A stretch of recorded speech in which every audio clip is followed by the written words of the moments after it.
Dia dos Professores, 15 de outubro, mais um Dia dos Professores e mais uma vez a pergunta: o que temos para comemorar? O que têm os professores para comemorar no dia 15 de outubro?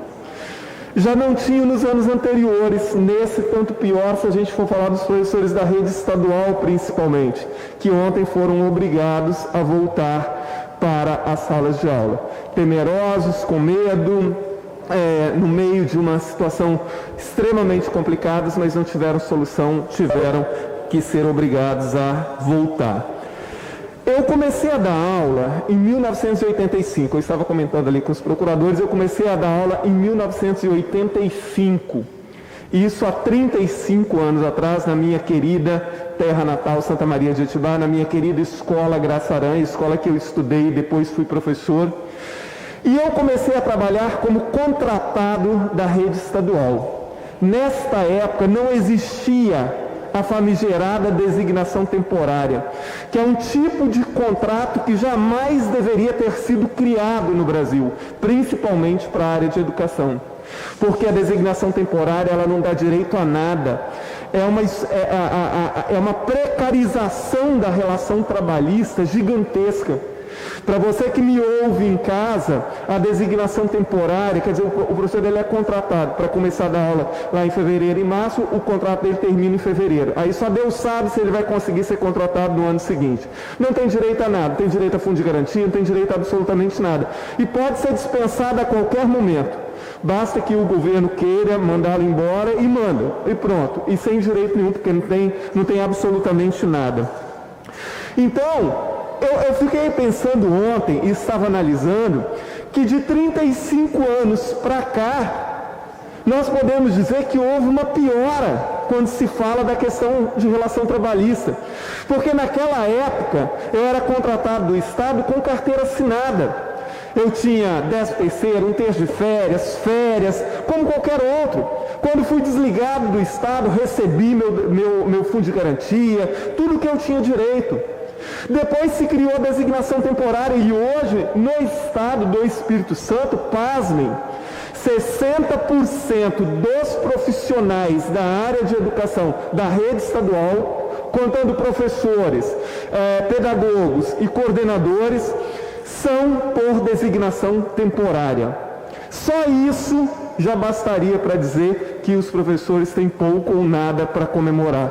Porque nesse exato momento, milhares de professores, tanto da rede estadual quanto das redes municipais, já estão preocupados como farão para sobreviver no ano que vem, porque não sabem se terão os seus contratos por designação temporária renovados. E a gente vê que a desvalorização do profissional, ela não vem apenas desse ou daquele município, ou do estado, desse ou daquele governo. Isso é histórico no Brasil. Com alguns pequenos avanços que a gente tem, às vezes, em um ou outro governo, mas, assim, o compromisso com a educação, o compromisso com a valorização do profissional, ela não existiu nunca no Brasil, em governo nenhum. Olha, em 1987, salvo engano, teve uma greve, foi a primeira greve que eu participei aqui no Estado da Educação. Houve uma grande adesão dos professores do Estado inteiro, e eu me lembro que a gente, na Assembleia Legislativa lá do centro, o então líder do governo nos chamou de vagabundos, dizendo que nós deveríamos voltar para a sala de aula, porque estávamos reclamando enquanto o aluno estava sem aula e não sei mais o quê. E isso continuou hoje, quando um professor protesta, imediatamente tem alguém para dizer que ele não quer trabalhar, que está reclamando de barriga cheia e por aí vai. Recentemente vimos até o presidente da República dizendo que para os professores estava muito bom durante a pandemia, porque estavam em casa sem fazer nada, recebendo, quando a maioria está em casa, tendo que se virar sozinho. Aliás, abro um parênteses aqui, que as pessoas estão dizendo assim, o professor está tendo que se reinventar e não sei mais o quê. Eu li um texto na semana passada de um professor dizendo assim, o professor está tendo que se reinventar coisa nenhuma, o professor está fazendo aquilo que ele fez a vida inteira. Tem que se virar sozinho, tem que tirar dinheiro do seu próprio bolso para dar conta de fazer, tem que inventar e se virar e plantar bananeira para dar conta das suas responsabilidades, o que ocorre permanentemente, não só em época de pandemia, agora tanto pior. O salário médio da rede estadual de ensino é de aproximadamente R$ 1.800. O salário médio da rede estadual, para 25 horas. No estado do Espírito Santo, nós temos 78 municípios.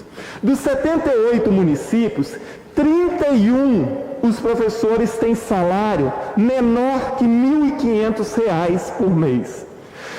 No ano passado, a Gazeta trouxe uma matéria falando sobre isso, e segundo os dados ali que constavam, o menor salário pago por rede municipal no Espírito Santo é em Alto Rio Novo, R$ 906, menor do que um salário mínimo. O município que melhor paga de rede municipal no Espírito Santo é o município de Itapemirim, 2.360. O melhor salário de professor de ensino básico no Espírito Santo, então, é R$ 2.360, o que é um absurdo. Olha, eu já fiz essa comparação e volto a fazer.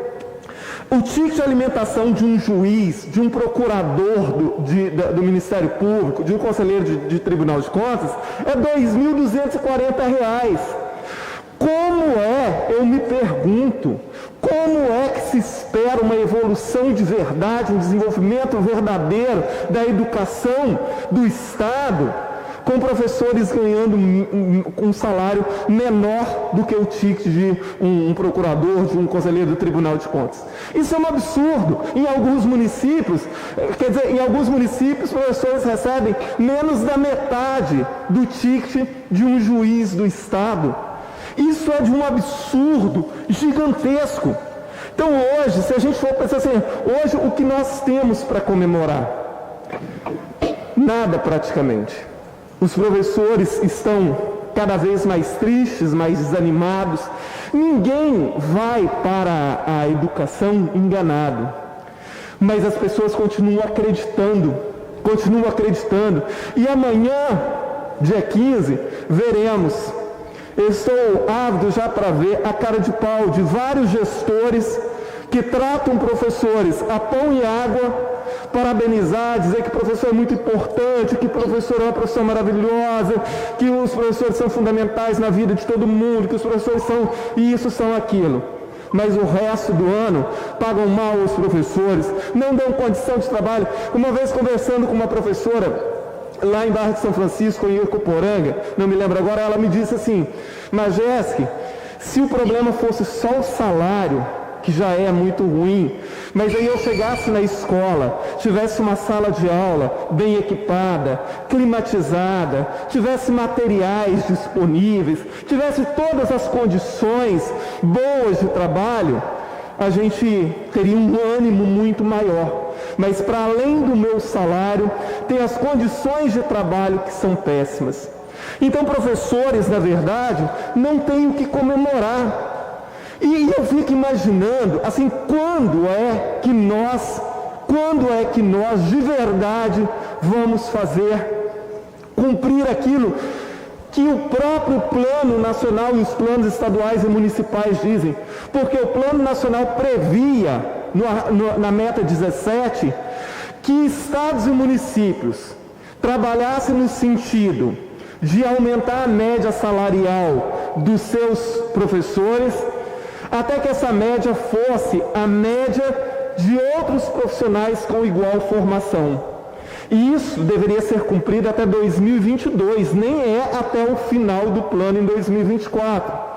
E os estados e municípios deveriam ter começado já há muito tempo estudos nesse sentido. Quem começou? Ninguém, absolutamente ninguém. Mas amanhã, gestores e políticos de todas as matizes vão parabenizar os professores e vão dizer o quanto os professores são importantes, etc., para depois dar de ombros para as metas do plano estadual, dos planos municipais, do plano nacional de educação. Para depois continuar com esse contrato, que é uma humilhação, chamada designação temporária, para depois continuar não dando condições dignas de trabalho. Eu digo sempre e vou repetir, qualquer um que entenda de educação há de concordar, nada vai mudar de verdade se a gente não der qualificação e remuneração adequada aos professores. Não é a única coisa que melhora a educação, mas esse traço é fundamental e ele está longe, muito longe de ser alcançado. Então, como eu comecei a dizer, eu comecei a dar aula há 35 anos atrás. E quando olho hoje para a condição dos professores, sobretudo condição salarial e de relação trabalhista, eu considero que piorou bastante de 1985 para 2020. Para começar, como eu disse, mais de 60% dos professores da rede estadual são contratados por designação temporária. E em vários municípios do estado, a situação não é diferente. Se considerarmos hoje, então nós teríamos, 50, 60 mil professores, considerando os da rede estadual e das redes municipais, e boa parte deles trabalhando por designação temporária, um contrato ridículo, uma forma precária de relação trabalhista. Sem contar ainda aqueles que já se aposentaram, deputada Adilson, que vários professores estão esperando há anos receber os precatórios do Estado, que estão parados no Tribunal de Justiça há muito tempo e ninguém resolve isso. Vários professores já morreram sem receber um direito absoluto que têm. Então, em todos os aspectos, nós não vemos motivos para comemorar. Mas eu gostaria, para finalizar, deputada Adilson, eu gostaria de parabenizar a todos os meus colegas professores, a todos os profissionais da educação, que apesar de tudo isso, mantenham-se firmes. Vocês são fundamentais mesmo para a sociedade. Vocês são um esteio dessa sociedade. Não fosse o trabalho, apesar de tudo, não fosse o trabalho dos professores na sala de aula, esse país estaria infinitamente pior do que está. E não é o trabalho e o sucesso que muitas vezes os professores conseguem, apesar de todas essas dificuldades, não é por causa de governos, é apesar dos governos. Parabéns, meus queridos colegas professores, não temos muito a comemorar, mas eu tenho um orgulho imenso da maioria dos senhores. Conheci mais de 270 escolas da rede estadual e vi de perto o trabalho árduo da maioria desses professores, o trabalho sério que executam. Parabéns, professores, tanto das redes estadual, das redes municipais, da rede federal, da rede particular. Um abraço a todos. Deputada Adilson, muito obrigado por vossa paciência.